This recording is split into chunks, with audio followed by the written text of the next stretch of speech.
Welcome, everyone. My name is Shervin Pishevar. I have the very incredible honor of welcoming His Royal Highness, Thank you. Crown Prince Reza Pahlavi, who is a dear friend and an inspiring leader. And I'm just so honored that you're here in front of our community. And I would love to kind of just have a very casual conversation and also engage everyone later on in the conversation to have a dialogue with us. We're living through living history right now. Everything that's happening in the Middle East, to me, I feel like we're in biblical times. There's tectonic plates shifting and changing incredibly fast. And we're living something that we've all, I think, been dreaming and praying for 45 years, that if there's any time for freedom in Iran and a new dawn and new leadership, it's now. So I just wanted to welcome you. And thank you so much. Everyone welcome the Crown Prince. So I'd love to just kick it off with the art of the possible. Your vision for a free Iran. What is possible with a free and democratic Iran? Well, ever since the revolution, we witnessed the first impact was the exodus of our best brain that had to leave the country as a result of immediate persecution. They settled in different countries. They became affluent members of their own communities. And whether you're Iranian or non-Iranian, I think there are a lot of people in the outside world that knows the potential that Iranians can be as opposed to the regime that is today entrapping them. And I always believe that under the right circumstances, an Iran that is truly a country where its government is there to take care of people as opposed to ignore them and at their expense try to export an ideology, which is exactly what this regime has done. When I think that we were on track to become the South Korea of the Middle East, instead we are the North Korea of the Middle East. It's not that people have changed or the resources have disappeared. It's just bad management of a corrupt mafia that is basically sucking up the blood of our nation. So the reversal of that, which means all the potential that Iran can have, and it's not that we're doing it for the first time. We've done it before. We can do it 10 times better. And I always believe that parallel to what is required for the proper political climate, there also has to be a game plan for how we're going to redress Iran in the future. And I was thinking about this for the past 4 or 5 years in particular, and I said it's so important that we have a message to our own compatriots, but also to anybody who would be interested to be part of that journey of what the country will represent in terms of potential for all sorts of investments as a result of the needs that the country would have in its existing infrastructure, oil and gas, new technologies, tourism, you name it, the sky is the limit. And all of that is hinging upon the fact that under the current climate, none of these can be done. I bet half of you will probably be back in Iran right now doing something as Iranians. So the potential is there. And in this conversation, the idea is to perhaps talk a little bit about what we've been thinking, and Shervin knows that my idea was it's always good to have a game plan, a roadmap, so the minute the situation presents itself, we hit the ground running. We're not sitting there scratching our heads, now that what do we do? And I think in terms of vision, and the fact in particular from the US standpoint, in terms of US companies and their interests, Iran is the last remaining El Dorado of untapped potential for investment.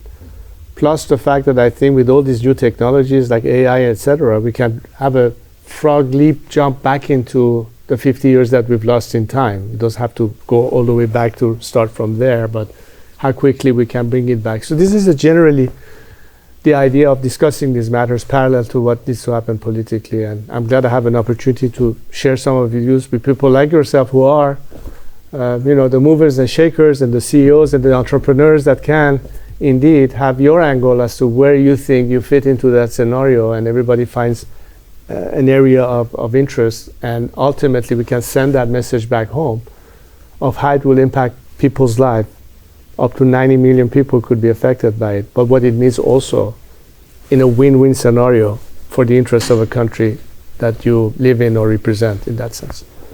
Beautifully said. I want to touch on something you and I've talked about in the past, which is if you look at the Iranian American diaspora alone, not even the rest of the world, the impact of the companies that they have helped create in America, from Google with Omid Kordestani to our friend Omid, who's the number 2 now for Elon Musk at Tesla, to Dara Khosrowshahi, our dear friend, who's CEO of Uber, and my small role in Uber on the board. The number comes out to $7 trillion of value creation that's happened in this country, where Iranian American entrepreneurs and builders have been key architects of those companies. And you look at, like you said, there's 90 million Iranians who have unfortunately been held hostage under this terrorist Islamic regime. And just the potential of unleashing that brilliance within Iran, not just in the diaspora. Could you talk to me about the Iranian Prosperity Project and let everyone know what that is and how we can engage in the reconstruction of a new free Iran? Well, the IPP is basically the 5th element of my 5-point plan as to what needs to be done between now and until finally we reach the stage where Iran has changed and now we have a different set of political circumstances. Let me explain that briefly so it ties up to IPP. So the plan basically is, first and foremost, to bring as much support as we can to Iranians back home who at this stage are involved in all sorts of protests, campaigns, potentially strikes of different forms, labor, etc. We all are quite aware of the dismal economic situation. The regime cannot even provide the most basic needs in terms of electricity. There are outages right now shutting down schools or businesses. So what kind of support can we bring to help them orchestrate whatever campaign they need to do back home? Number 2 is to mobilize the diaspora in all the countries in which they reside, particularly in Europe, because I think their influence and impact on policymakers and decision makers could be huge, because they are frankly their governments are so far behind the curve. They are still thinking in terms of appeasement or paying ransom in exchange for hostages, as opposed to identify the people as the alternative, as their partner for change. Iranians are committed to peace. This regime is a warmongering regime that has always tried to create conflict. So that's important to mobilize our diaspora in the sense of what impact they can have, and also to put pressure on those governments to follow the lead that at least Donald Trump has started here, which is maximum pressure. But maximum pressure in and of itself is not sufficient. We have to have also a policy of maximum support. What can be done in terms of supporting the people directly? So if change is going to happen, it's going to happen from the Iranian people themselves. They are our boots on the ground. We need to be able to fund them. We're not asking for a military intervention of a foreign country or for the taxpayers of that country to foot the bill. For instance, some of the frozen assets that belongs to the Iranian people in the first place could be repurposed to finance labor strikes inside Iran. And that could put a final nail in the coffin of the regime and force it to ultimate collapse. As a result of these elements, I anticipate more and more defections from the regime. So it's maximum pressure, maximum support leading to maximum defection. Why is that important? It's because I think that the best way for us to be able to fill the void is to maximize the number of people who can be the replacement behind that change. Because people ask, well, what's going to happen next? Is it going to be chaos? Is it going to be a vacuum? No. There are a lot of people, both on the civilian side, the bureaucracy existing in Iran, and elements in the military and paramilitary, that unlike what happened after Saddam Hussein's fall in Iraq, which was a bad way of handling the situation, we have to make sure that for those who don't have their hands soiled with the blood of the Iranian people, who will have to account one day in the court of law, the majority can survive regime change and have a place for themselves in the future. They'll be the number one element to maintain security and order in the country during the transition. We have to be able to depend on that. So these are the four components of my strategy, phase one, between now until the regime collapse, as we go into the transition phase. IPP is Iran Prosperity Project, and it is pretty much the optic of figuring out short-term, mid-term, long-term. Short-term, the part that involves IPP, it could involve some expertise work, elements that are lawyers and specialists in constitutional law or transitional justice, for instance, and what needs to be done. How do we deal with the remnants of the regime? Economists who have ideas of what needs to happen in the first 100 days during that transition, how the country is going to keep operating, the sanctions are still in place, so what are we going to do in the meantime? All of this to make sure that we can stabilize the economy in the sense that it will be at least a stable environment to operate within that transition phase. And of course, I'm not going to get into all the details, it's quite copious, but this is something that in the first conference that we have sometimes in April, upcoming April, the first phase of IPP will identify these areas of how they propose to go through it. And then, of course, mid-term and long-term will be the whole development of Iran, what is required in Iran, what can happen in Iran. I personally have also a specific ask from our economic experts and investors is to be regional sensitive, in the sense that there are many areas in our country that are unfortunately quite disaffected and disenfranchised. I'm thinking of Balochistan, for instance, as a region, or parts of Khuzestan or Kurdistan, where we can bring immediate impact in terms of creating revenue and jobs for them by means of critical strategic investments there.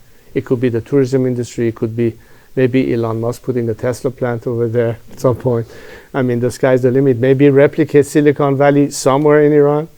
These are all areas that we can start thinking of as to what I was indicating. So this will come further down the line, but it's part of this general assessment of the lay of the land, pick here and there who would be interested to pledge a certain amount of funds that will be dedicated to immediately come into play and help us kickstart the whole process. So this is what IPP was designed for as the fifth element of this campaign. So it's not just about liberty and human rights, which is motherhood and apple pie, but does it put food on the table for the average person sitting out there? How is my life going to change?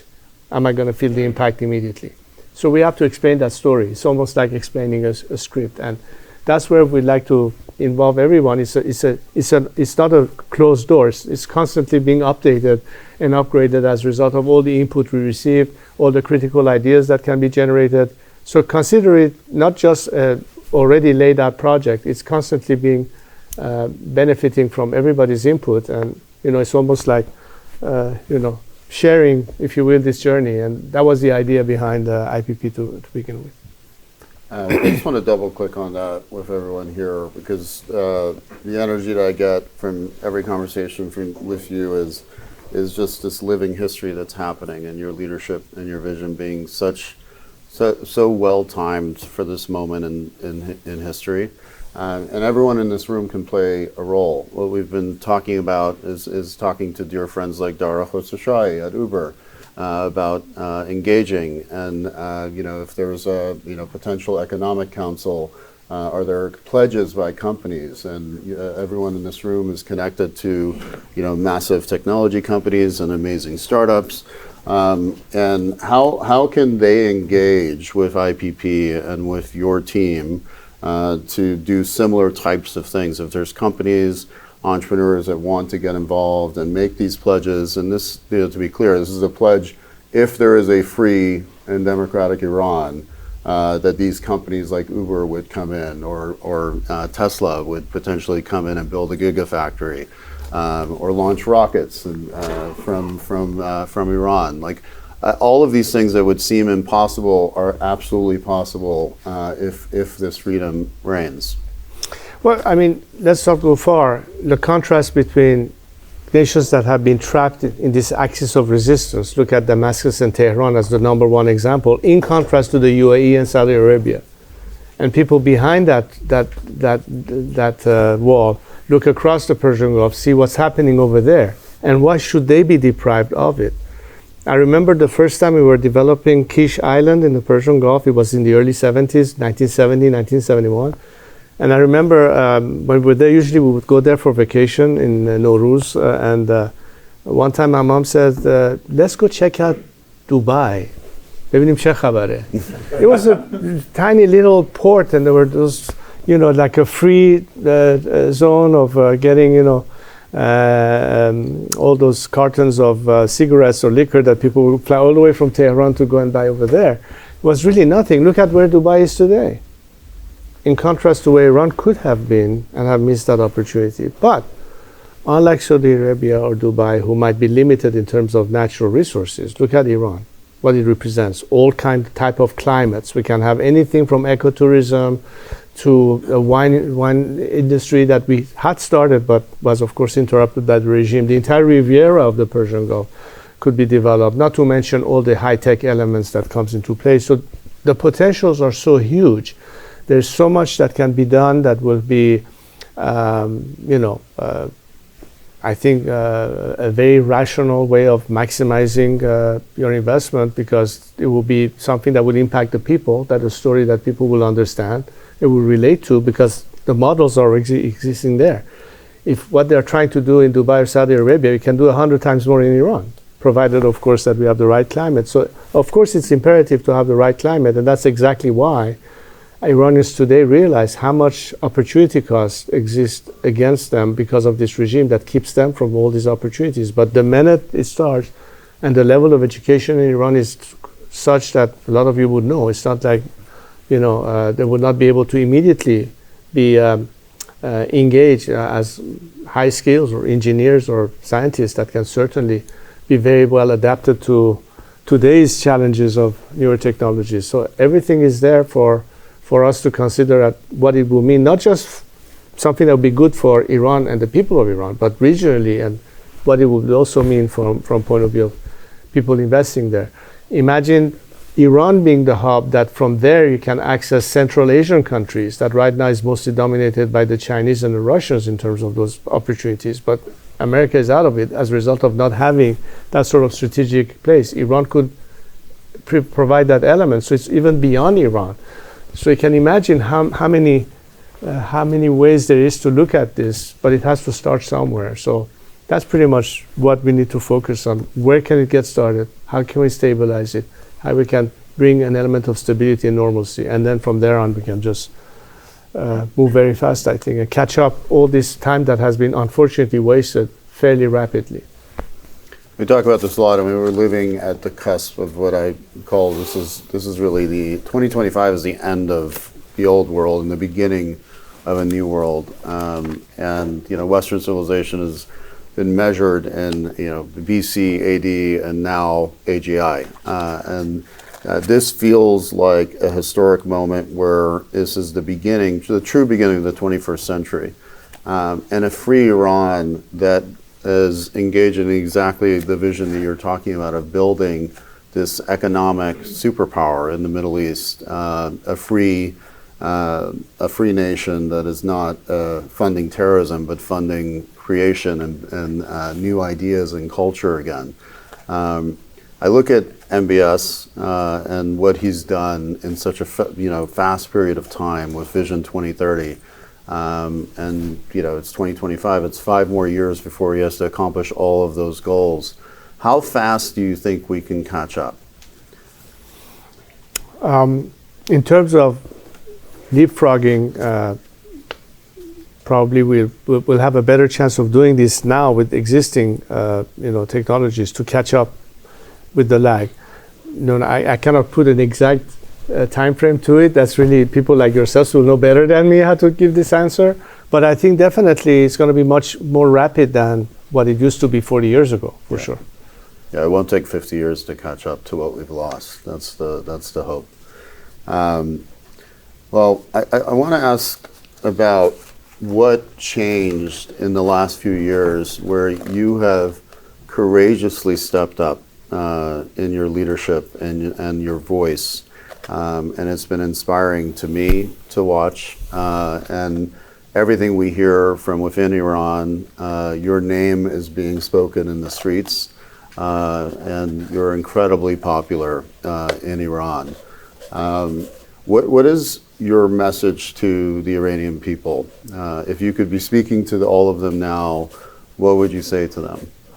Well, I always tell them that you always have to think positive and look forward and not look behind, because if you are focused on everything that can happen and move the needle from hope to belief, not hoping for a better future, but believing that we can actually get it done. We do have what it takes to get it done. The planets had to align at some point, and I must say that the planets sometimes were not aligned. You had to deal with situations where, unfortunately, the voice of Iranians was not heard. Many governments were focused on their immediate short-term interest. They didn't care that they are doing business with the current regime. They would close their eye on, human rights violation in Iran, etc., etc., etc. But then now comes a time where they realize that the situation is no longer tenable. The Iranian people are frustrated. They're tired of this. They're fed up with this. They can see that the discourse in Iran that until the last few years was still to some extent within that so-called reformist movement that existed, those people have already given up. The whole hope for reform from within is now dead. People want to move beyond this regime. And that's the part that I was saying defections are beginning to start. We already see signs of it. They're already trying to engage us in dialogue. And what the world needs to understand is that if you want to eliminate everything associated with the regime, starting with the nuclear threat, to some countries an existential threat, to Israel it is an existential threat. But what about radicalism? What about funding of all these religious schools or centers in Europe that are behind the funding of anything from anti-Semitic rhetoric to other things that is happening, intimidation of journalists, censorship, what have you? All of this can disappear in one shot by this regime no longer being there. And again, if they realize that Iranians, unlike this regime, want to have cordial relationship with our neighbors. We don't have any antagonism to the Jews or the Israelis or the Arabs or anything like that. It would be unrealistic for us not to think that we have to live together in that region and work together in that region. And I think that when you open up Iran, and it's a country that, I proposed this when I was in Israel almost 2 years ago. I said, let's elevate the Abraham Accords to the Cyrus Accords. Let's make Iran is a component of that. And by the way, without Iran, it's not going to happen. You need to have a different Iran to be the key piece of that scenario. Without a free Iran, you can talk about cooperation. It was sabotaged almost 6 months into its initiation by the regime again. So Iran does have a direct role to play and having that kind of an impact. And when you look at the potential, again, you don't have to look far. We had a history of that until the revolution happened. And you also see the skills and the elements that are at play. So what I tell to my fellow Iranians, I say, look, you have all the potential to get it done. You only have to believe that it can be done. But we also have to persuade the world why it is that you should invest on us as the alternative, rather than to think that this regime is going to change its behavior, which is the basic flaw in the foreign policy of many of these governments. I kept criticizing them. From the very beginning, your expectation of behavior change was flawed. You cannot change the regime's DNA. It's not going to change from a wolf to a sheep. It is in its DNA. That will never change, and that's why you cannot compromise with them. And it took 44 years and counting, and some people are beginning to catch up to that. But as I said, the stars are now, the planets are aligned. We have a window of opportunity that should not be wasted, because absent of the regime collapse, if we go too much into time, we might get into scenarios of military conflict and striking Iranian facilities as a result of all that tension. While we can, there's a window that we should utilize. It's in front of us right now. It's not going to last forever. So that's the time to avoid having much more dire scenarios where we cannot predict the outcome. Whereas the scenario we propose ends all the problems and is the most predictable outcome when you understand how it is that we propose getting this done. That's why we seek the partnership with the free world. As I said, we don't want your pity. We want to have your partnership to get this done. That's my message to them, but it's also my message to the international community. We met, thanks to Princess Noor, who's here actually in the audience, when I was smuggling Starlinks into Iran, and I had asked Elon for help getting the Starlinks, and we had a nice conversation on the phone. And after the horrific day of 10/7, I founded the Israeli-Iranian Alliance, and you talked about the Cyrus Accords, which I think is a Nobel Prize-winning vision, and your leadership, I believe, and I have faith, will bring the Cyrus Accords to fruition in our lifetimes, and the connection between the Iranian people and the Jewish people is such an ancient bond, going all the way back to Cyrus the Great, who's in the Bible for freeing the Jews from Babylon and reconstructing their temple in Jerusalem. And I thought it was so poetic that when your trip to Israel, if you could touch on that and your vision of an Israeli-Iranian peace and what that could bring to our world and to the Middle East. But I must tell you, it was no effort at all. It was so easy. All I had to do was to break the taboo and say, hey, unlike this regime who are warmongers, we want to be the architects of peace. And it was not difficult for me to persuade fellow Iranians. And I don't know if you noticed, but in recent demonstrations in the last few months, there's not a demonstration that happens against the regime or for freedom that doesn't include the Iranian flag, and there's an Israeli flag somewhere in there, which is, how in contrast it is with the regime trying to bring that element of anti-Israeli, pro-Hamas, pro-Hezbollah rhetoric and the Palestinian flags. And some of you may have followed the social media in stadiums, when the regime tried to force that narrative, how people responded to that, rejecting the regime and showing their sympathy. And what was very touching for me is outside my conversation with government officials in Jerusalem and Tel Aviv and people that we met there, on the day where we were returning to the airport, we went for breakfast right by the sea. It's a little bit like Venice Beach here, where people are, playing volleyball on the beach or doing all that stuff. It was very similar to that. And then people started coming to me, just Israeli citizens, and they were all tearing in their eyes and saying, we're dreaming of the day that our nations will be able to not have to go through what we had to go through. What a different world it would be of Iranians working with Israelis and Arabs there, as opposed to, October 7th happening as a result of the regime that was only emboldened because the policy of a government actually had an appeasement approach that gave them over $150 billion they shouldn't have had in the first place, which of course wasn't spent on the Iranian people, but helped finance more and more their proxies. And Iranians understand that, Israelis understand, everybody in the region understands that, of how different the world will be, our region will be. It's a game changer, not just for the region, but for the entire world. And so when people, again, get empowered in the sense that we can make the difference, and Iranians are the first to say, look, we were the first victim of this regime. We were the first hostage of this regime. And we want to be part of the free world. We want to be reconnected to this world. We share the same values of the free world.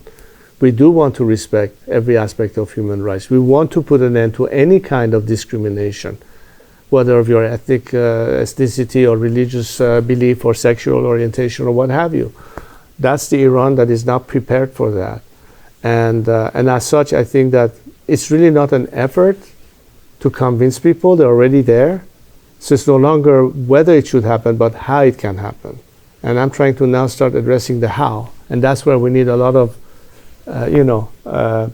brain capacity to see how we can actually get this thing done. And politically speaking, I've been saying my idea is to create a coalition. I call it the coalition of the willing. Why do I say the willing? Because in my life, in these 44 years, I came to one simple conclusion. There are two categories of people in this world. Category number one are people who remain part of the problem. It's a waste of time trying to argue with them. And I don't anymore. Category number two of everybody who wants to be part of the solution. Even if yesteryear there would have been in complete adversity with one another. I'm talking today to people who were at some point revolutionaries, who were in fact part of this regime, but now they want out. They want to converge with us, who from the very beginning challenged whether or not this regime is the answer to the Iranian people. And it takes a lot of reflection to get to this point. It was not an overnight affair.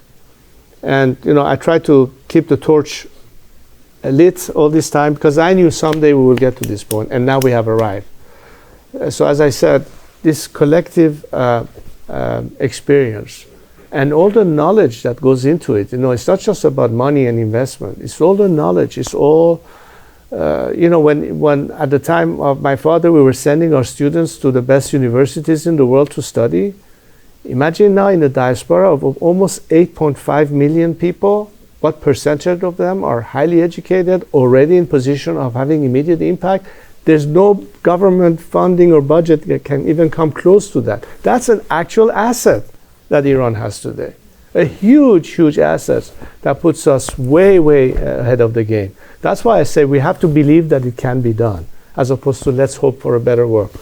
Start believing. And we are here to address the how, so they understand better how it can be done. And that's where I need a lot of help from people like yourselves to see how exactly we can get this happen, again, with a win-win approach to the situation. Reza, just to close on one last question, and do you mind if we open it up for questions? Of course, pleasure. Just let's talk about the Trump administration and just the sea change that's happened between Biden's policies versus Trump's maximum pressure, and where you think we stand in terms of what more do we need to do to really align with the Trump administration and make sure they are on the right side of history. I'm very close on that side as well.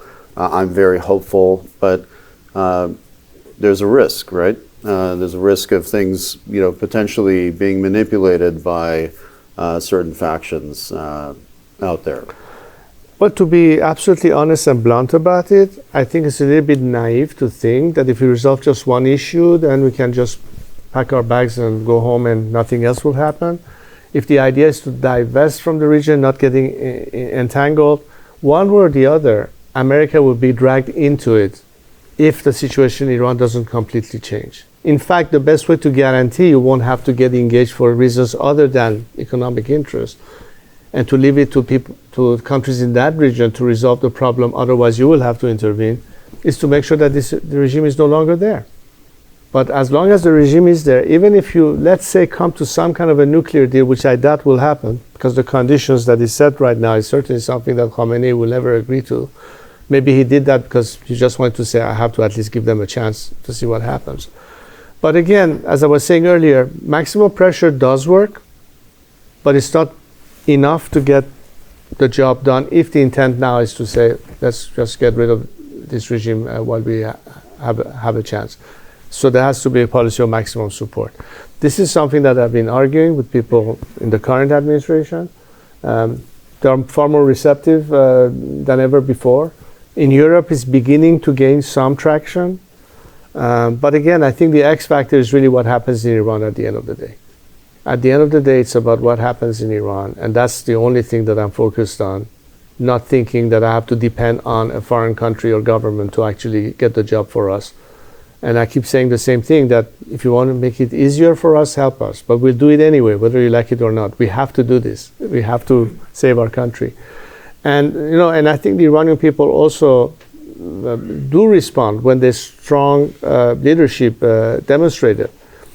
And if you talk more to the people directly, that's something I suggested to Prime Minister Netanyahu. I said, talk to the people directly. And he did. He did start talking to the people directly. And why not? Because for 44 years, you only limited your discourse to the regime and its representative. You have never actually engaged in discussion with the people themselves. Give it a try and see what result you get. It's 100 times more than trying to play it safe and making sure that you're satisfying your electorate as a member of a government in the outside world looking into it. We don't want to have any trouble under our watch and kick the can down the road and hope somebody else is going to end up with the mess. So all of these dynamics is at play, and I think this administration is on the right track at least. And I hope that Europe would follow suit and also join in this. And as I said, at the end of the day, the change in Iran will be the most important factor. People are already there, and that's why we need to push it just a little more So the world says this is an opportunity not to miss. Otherwise, we're going to down a different path that could get much messier and uglier. At least this is the way to guarantee, maybe guarantee is too strong of a word, but to minimize the cost of change to the Iranian nation, both in terms of human losses and financial cost to them. Any other scenarios that you look at will be far more costly and not necessarily a guarantee that we will reach the right conclusion at the end of it. That's why it's so critical to utilize every means that we have today to make sure that that's the winning scenario, which I believe it is, but it needs to get more juice into it and more power into it. So let's open it up to some questions. Why don't we start here? Nabi Sharistani, thanks for being here. Great job. Thank you, Nabi.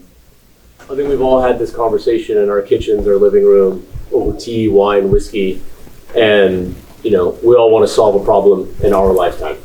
And part of that is, you're arguing over what needs to happen, and we need regime change. What does leadership look like in regime change? And something that outlasts everybody here. And you look at what's working in the region, and all these different groups that have started, and there's Saudi Arabia, Qatar, UAE, thriving, opened up, all have different subsets of leadership. What does that look like in Iran, assuming you can execute some kind of strategy and everybody understands what the first step is, but how do you impose and build something that lasts and doesn't fall back? That's I think where we all run into walls in this conversation. Well, Thank you.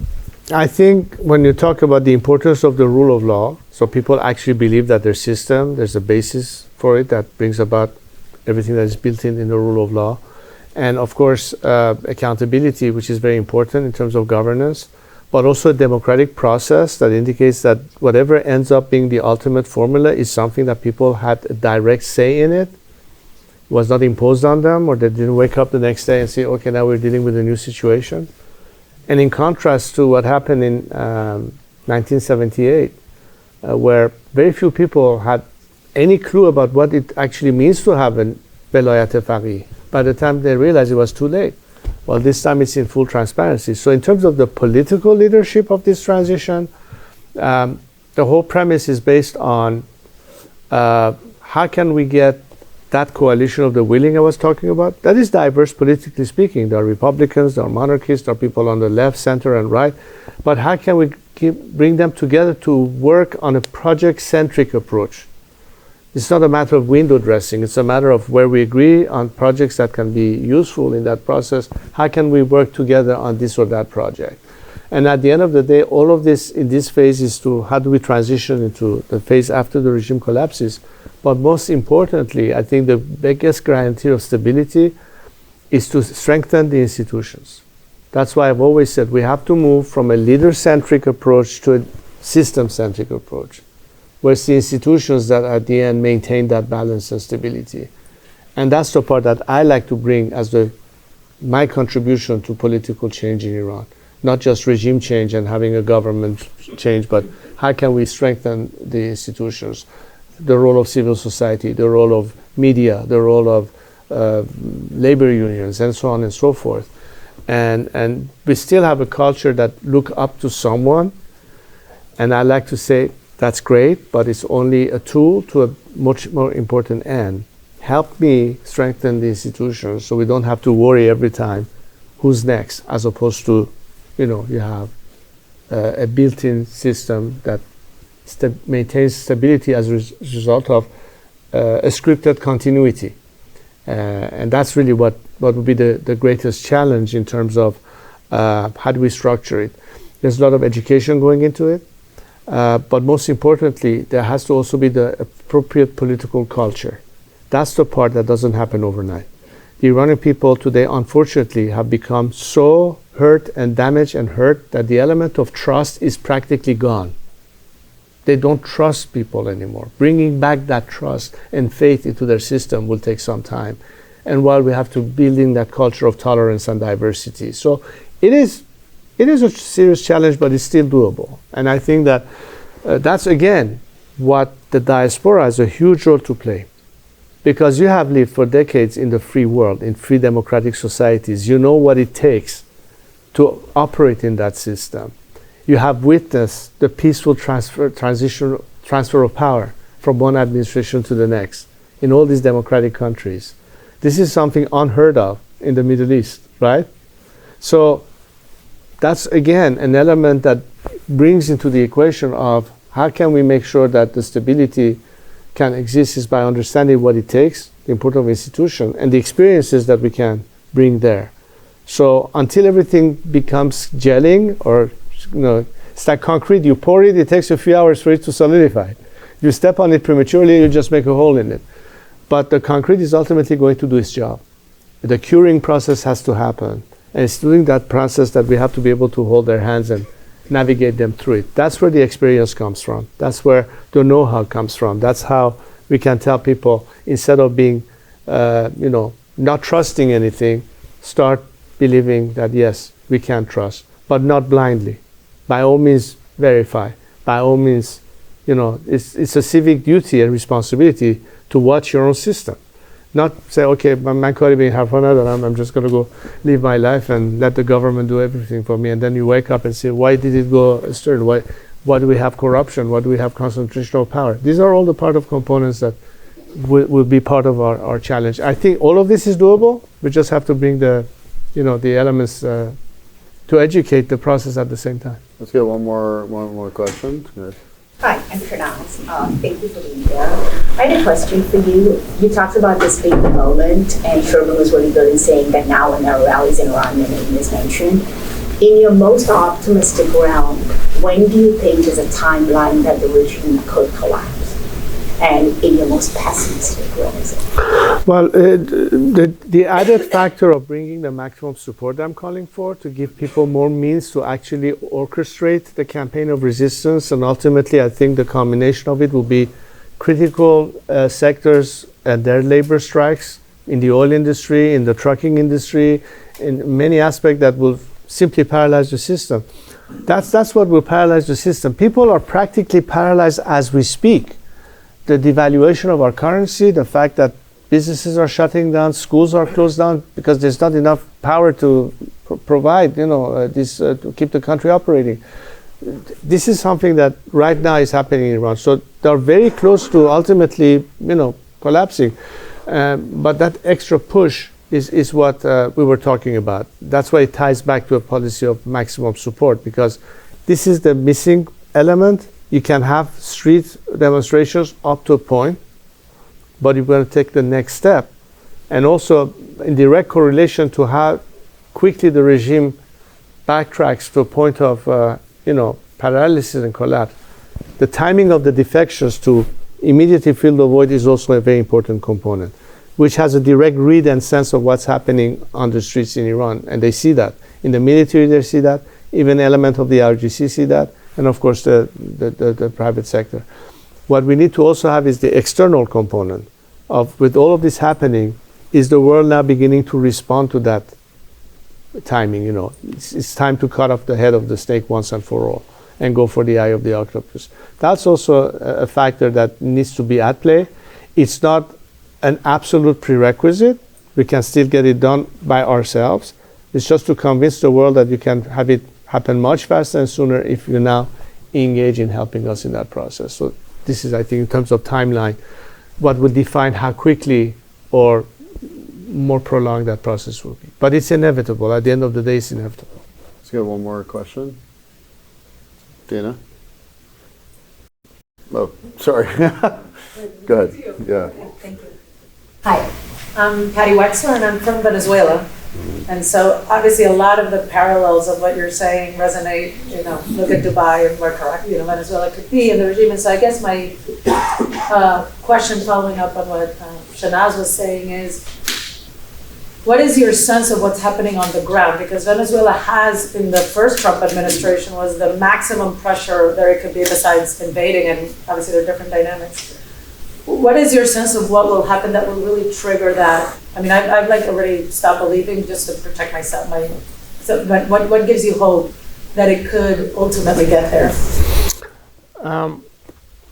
Again, it ties to, is maximum pressure by itself sufficient to bring about the collapse of a regime? In the case of Venezuela, it was actually a legal aspect of, Guaido versus Maduro in terms of the constitutionality of his behavior and the unlawfulness of it, at least there was some argument to be done legally. In the case of Iran, there's not even a legal argument to be made, which is why we keep saying that there is no political process or legal process or constitutionally means of bringing about any reform, because it's absolutely the rule of the faqih, and Khamenei has veto power over everything.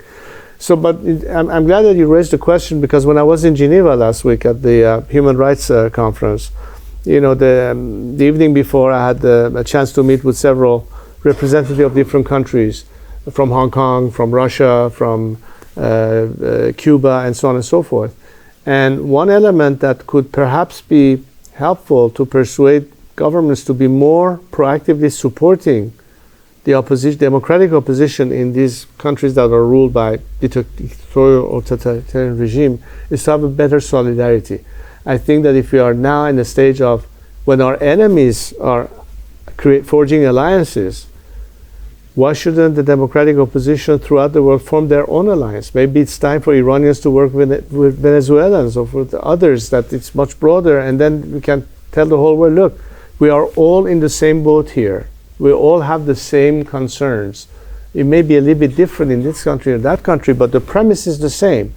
And by delaying the process, you literally are slapping a lot of people in the face, because they believe in the very same principle you're supposedly defending, but you keep playing into the hand of those who keep it from happening.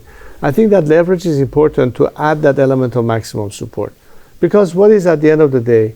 Let's say you are the government of England or France or Germany or United States. What do they need to worry about to convince their own citizenry that what we're doing is actually something noble, something correct, being on the right side of history? And I think if we give more leverage in public opinion, which is the ultimate way of putting pressure on decision makers and legislators to stand on the right side of it, is to hype up that pressure. That's the only way you can change the dynamics of policy making that results in an ultimate shift of strategy. That, I think, is really the point.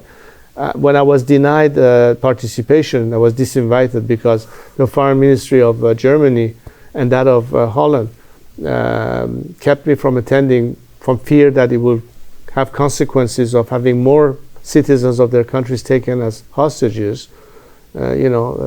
One of their senators, that was a French senator I talked to, said, we are becoming hostages to our hostages. That approach is not conducive to change of regime. But look at how the world changed when there was strong leadership. We saw it in the case of solidarity in Poland and Lech Walesa at the very end, at the end of the Cold War.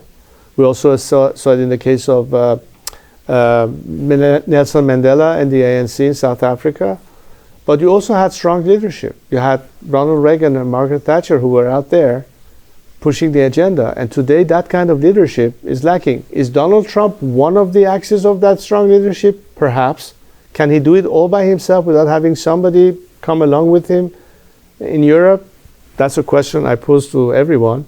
But I think the combination of that will lead them to the point that rather than be protective or almost an isolationist approach, this is the opportunity that the whole world is looking for, and they all stand to benefit from it. So I think that mindset, that mentality has to really change, because otherwise our struggle is going to be much more prolonged and much more costly. But we're still going to fight. Iranians are going to fight. Venezuelans are going to fight. A lot of people around the world are going to fight. But the game changer is really, I think, ultimately people power and persuasions. And I think we need to be a little bit more of that. And I'd be happy to work with whoever we can find doing that. We need to really lend each other a voice of solidarity and form our own alliance versus those who are against us and are forming their own alliances. The Iranian Prosperity Project conference is in April, and you wanted to sometime in April. Yeah, yes, anybody who would like to come and attend, that will be the first phase that we were talking about.